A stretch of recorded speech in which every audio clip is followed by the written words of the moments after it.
Hey, Decathlon Gamer. Welcome back to Out of the Park Baseball, episode 25. We've dropped to 31 and 50. Bad run here, and bad things are happening. We'll get to the bad things in a moment, but we do have a player development update as we have entered the month of July. Joe Boyle, our closer, who has had this crazy streak, has had his ratings improve. Now, an 80, a max. Stuff rating, and also his movement rating has improved as well. So he is looking so good. What a pickup Joe Boyle has been for us. Weird one here. One of those bad things has been an injury, and Matejevich has been the call-up. He's been with the team, I believe, for 1 day now. 1 day! And they drop his ratings from his speed down to a 45 and his defense down to a 50, and drop him from a 2.5 star to a 2-star guy. For those simple little things. Reyes, contact rating drops from a 75 to a 70. We've had some bad luck with him, but his I rating does improve to a 50 at least. Palouse, reliever at AAA, now a 2.5 star guy. Richards, rookie league, stuff rating improves to a 50 and velocity. Alvarado, this was, I believe, a 4-star guy just about a year ago, potential-wise, and now he's down to a 2-star potential, yet every time I think we've seen an update on him, his stuff has improved. His current stuff rating is a 25, his stamina is up to a 55. I mean, not that that one's great, but Evan Hankins down at the rookie league, contact up to a 30, defense up to a 60, and gap rating improves to a 30. That's nice. Edgar Morales down at the International Complex, starter. Stuff up to a 35, potential stuff up to a 60. Stamina rating drops, though. It looks like he's now going to be a reliever. But his potential rating has somehow improved from 3.5 to 4 stars. But I think with that stamina drop, we're looking more like a top reliever for Morales. And Benavidez, also at the International Complex, potential stuff to a 50. Current velocity has got up quite a bit, and he added a knuckle curve. Nice. That's a good addition. Sarabia is still number 3 in the ratings, and here's the big one. Mid-season review of goals. Disappointed in our win percentage, but our upgrade manager is now seen as, he's okay. They're no longer upset with that. They're happy with our top prospect. They're happy with how we've built the farm. The draft record's a long-term one that just set this year, but improving fan interest has gone up, and we've seen a lot of the goals that they had set, long-term, medium-term goals that were set for this year, we're succeeding at all of them. It's just that win percentage that's not where it should be, and it's been very disappointing how that's gone this year, and it's very disappointing that we're on another bad run, and part of it's because Rojas out for 7 months. Medial collateral ligament rupture, but then also Zach Geloff out for 10 months. Posterior cruciate ligament. Rough. 2 major injuries, and we're right back to having a real injury problem this season. And with that sudden performance after those 2 guys have gone down, we have gone from right there in the mix, half a game off from the Astros, to 6 games behind them, and suddenly down to the second worst record in the American League and all of baseball. So we're kind of right back where we were last year and the year before. It's been our residency has been like 29th out of 30, and just as it looked like we were taking off and about to pass up a bunch of teams, we go right back down another really, really cold stretch for the 3rd time this season, and find ourselves looking. The hot and cold streak continues. 37 and 52. We've won 6 of 7 over that last just about a week here. Does find ourselves not only not last place, but we're back ahead of 3 teams: Toronto, New York, and Kansas City. I think it was ahead of 2 of them already. Offense steady now at 26th, a little bit better than it was. The average and the home runs have both climbed just a little bit. Again, just slowly getting a little more competitive, not into the middle third by any stretch, but still near the bottom end, but getting more competitive in terms of the run scoring.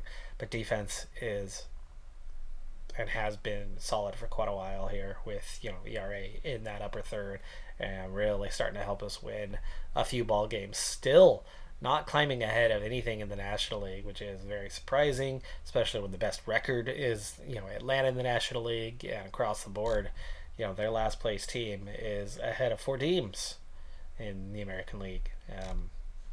That's something I'm used to seeing flipped the other way, but the shape of the league, the texture of the league is evolving. First year player draft, the Angels are going to be first in this draft, but we are second, and there's at least half a dozen high quality players and quite a few quality players behind that. Age will be a factor, something I'm keeping an eye on. Like a 19-year-old top end prospect looks pretty good, but I think the first one that you stay away from is the 17-year-old third baseman, and maybe look at, like, say, a shortstop or down to that center fielder. But again, you're already getting out of that 5-star range. So if available at pick number 2, we might be looking for Brad Polio. Sure.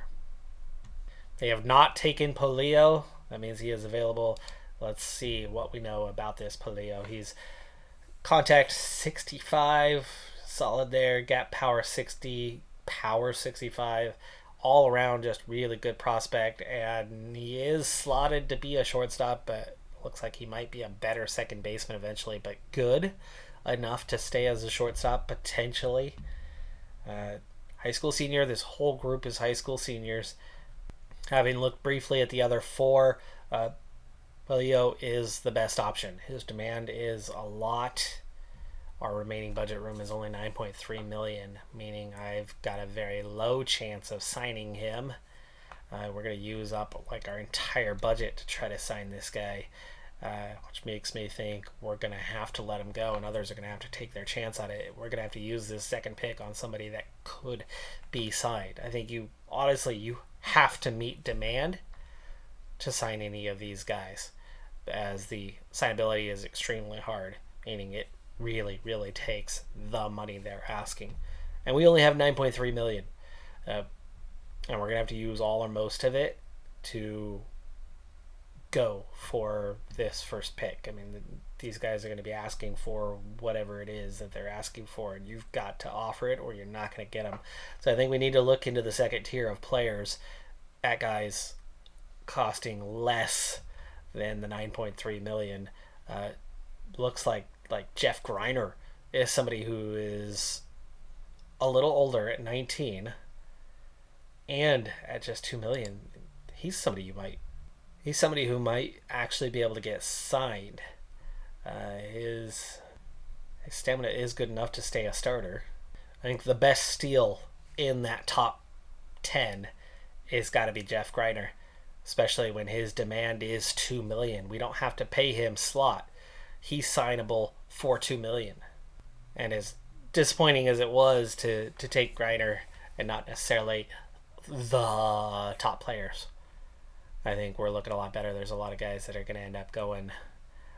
Having somebody fragile in Greenwald is probably not a good choice there. We do have a durable one down here, but we're looking at availability, and an 18-year-old catcher who's 3.5 stars might be our best option right now over those couple of relievers, and you give him exactly what his demand is and you should be able to get him signed.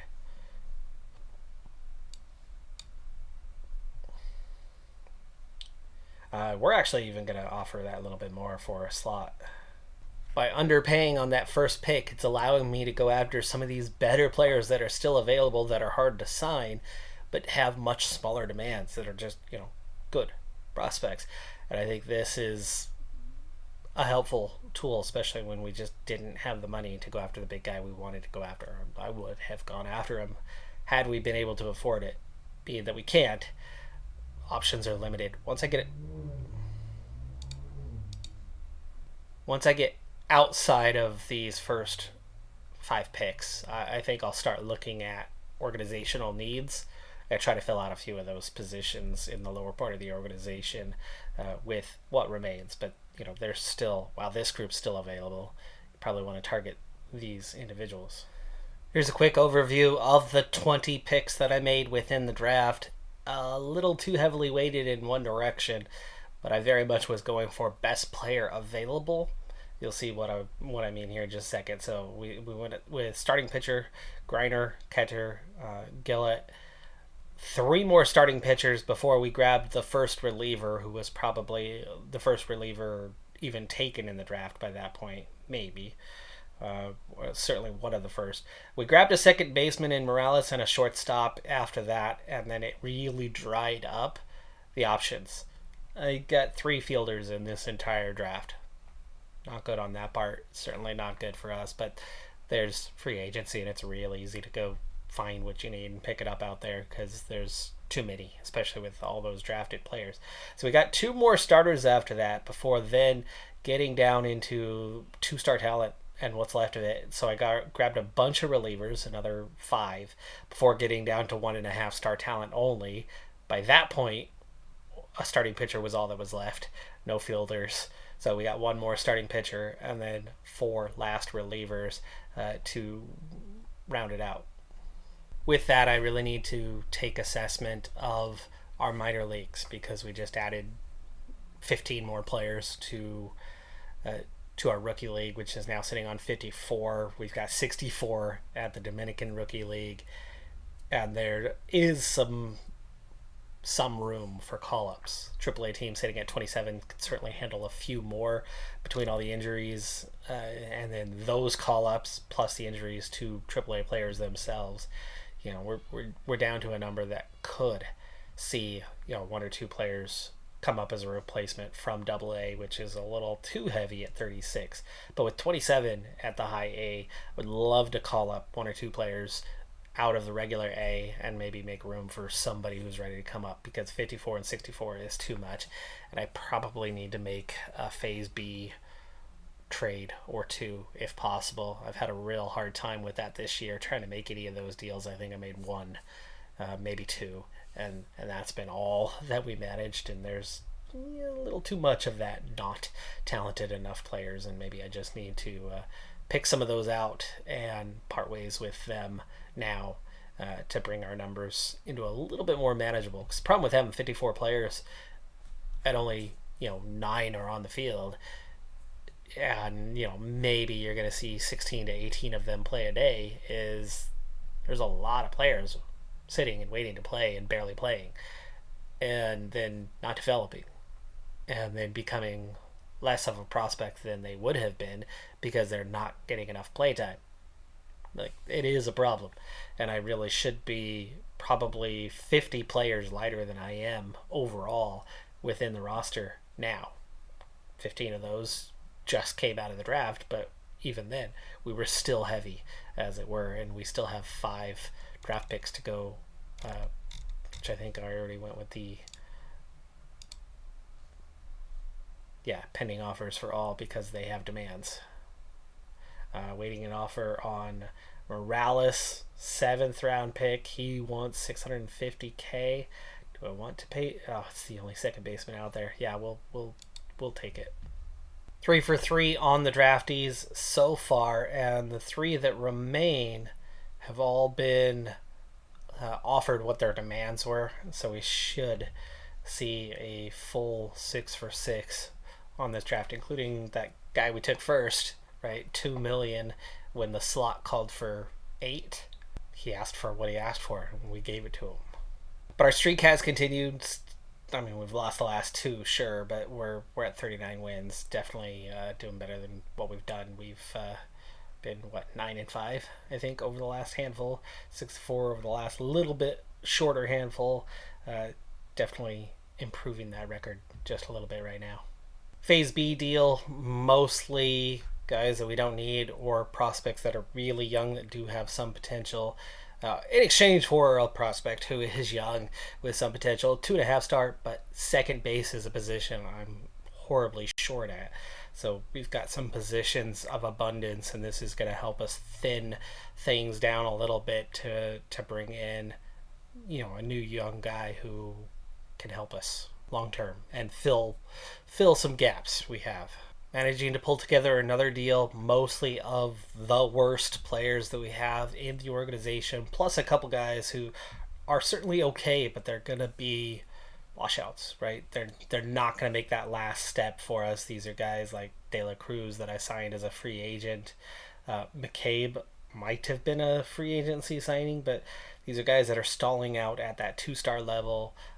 Daz Cameron's another one who's stalling out at that 2-star level, just not quite good enough to make the transition for Jacob Wilson, who could be good enough because contact is already a 60 and contact potential is a 65 and plays that second base where I still have that need that has not been addressed yet. So he does have a small amount of money involved in this one, but we're talking about a player who's owed a few $100K this year. We'll go ahead and take him on.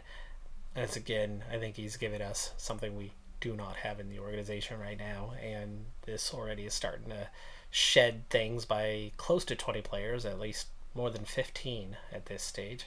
American League All-Star voting is in. Let's see what we have in terms of the selections that have been made, or at least through the voting part of it. Denzel Clark was second in center field voting behind Julio Rodriguez. That's a big step for us, and you would think that he would probably make it to the bench. Denzel Clark has made the roster, so we have an all-star, and he's not so young now. 26-year-old Denzel Clark, second-year player for us, hitting 262 after coming in as a rookie last year, hitting just 227. On base is plus 20 points compared to a year ago, and his slugging is up a full 100, or 97 points from a year ago. And last year, of course, he had that major injury that saw him miss a lot of time. He's already within 10 games of what he did a year ago and hit a couple more home runs. He's already had 4 more RBI, so he's definitely having a good season. He's a 3.2 wins above replacement, which is definitely on the better end. Certainly not the top end, but it's on the better end of players who have made the All-Star roster. It's a big step for us. Somebody is playing at an All-Star level on our team.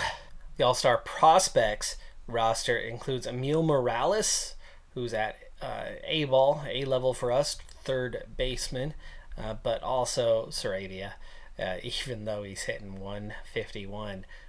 Believe it or not, that's actually a big improvement from where he was.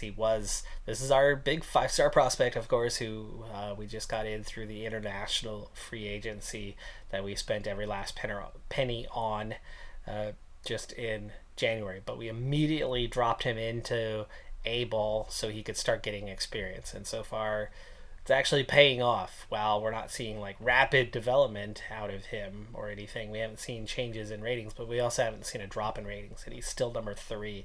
And I think the big reason why we're not seeing a drop is he is getting better. Yeah, I know, scary, right? But this is all about development and getting him playing every day at this level, or most every day. He started 80 games. He's had 300 plate appearances nearly, 10 home runs, not a ton of hits, just 42 of them, just hitting 151. But I believe when I checked on him a while ago, he was hitting 116. He is making improvements. He is getting better than he was. It's starting to show up that, hey, this guy has potential and is starting to live up to it. And by the end of this season, obviously, he's still an A-ball kind of guy, and I'm guessing we might want to keep him there for a little while, maybe into next season as well. But I would suspect that before long, he's going to be hitting 200 plus, and I mean, looking at these ratings, he's not too far off now, I think, from starting to contribute. Looking more like a left fielder than anything else, but that's okay. Took a while. Really took a while, as Ruiz was hitting barely 200 at AAA, but now, 10, 15 games later, he's catching fire. He's hitting 305 at the AAA level after a poor average, which means he's hitting much better than that here lately. And of course, you want to get those stolen bases into that higher level. You want to get him up there. He only had 9 stolen bases in 40 games. Well, I guess that's not that bad, but when your on base percentage is so bad, makes more sense. But yeah, him getting a little more AAA experience, I think he's ready to come back up probably. This is going to hurt his contract negotiation. I would imagine, 3.4. Like at this point, I'd be willing to stick with that. He's a guy who just lost form, and at some point, I'm going to be looking to bring him back up to the major league roster. But with those recent trades, I've found that there's a few spots open. The AAA team was down to about 24 players, and we're back up to 28. We've got enough guys to cover all the positions, which has brought our AA team, which was pretty loaded, down to 28. And we are definitely short pitchers now, so I need to bring up some pitchers from other levels. Definitely made a dent, got things reorganized. We're back up to 28 at AAA, 31 at AA, 26 at high A, 30 at A, down to 48 from 60-something at the Rookie League, and still at 65 for the Dominican League, but there's only a couple higher prospects there. That's one that definitely still needs to be used to thin out, even if for some lesser talents. The All-Star game ended up going 4-0 in favor of the National League. Just 10 hits for the entire game. Not what you normally see. In fact, 2 additional runs in the ninth, accounting for all 4 of them that were scored. Denzel Clark did get into the game as a DH. He struck out. 1 at bat. At least he got a chance to play. And when there was only 3 hits for the entire game, it's not like he did much worse than anybody else. As we're coming out of the All-Star break, we've played exactly 100 games. 42-58 is not a good win percentage. And yet still, it's better than anything the team has done in a 5-year span. A 370, 309 under our control, 364, then 407 right now, 420. Last year that was good enough for 66 wins. We are 24 away from that right now. We're not on rate to beat it by much. We're not on rate to get our 70 plus at this point. I think we're probably headed for about 68 wins at this rate, so we definitely need to do a little bit more if we're going to get that 70 plus finally this season. But so far this year, we did cut down on player expenses, or at least I think we have. It's going to be less than last year, I believe. Budget history only slowly coming up in our 3 years, very, very slowly, but it is climbing at least a little bit. In our attendance history, we're already approaching what we got for the 24 season with more than a third of the season remaining. And then last year we had 1.1 million. This year already at 900,000. So we are coming up on that pretty dang quick and headed towards blowing past it. We're not last in attendance this year for the first time in the history of this series, at least. We are, I believe, 28th last I checked. In that meet the team comparison, Langoliers is 20th. None of our guys are dead last, but Mason Miller is 28th as a top pitcher. We don't have a real proper ace. Felipe is not our closer, but they see him as a closer right now. 27th as a reliever, he's 13th. Joe Boyle is our closer. Not sure what's going on with that one.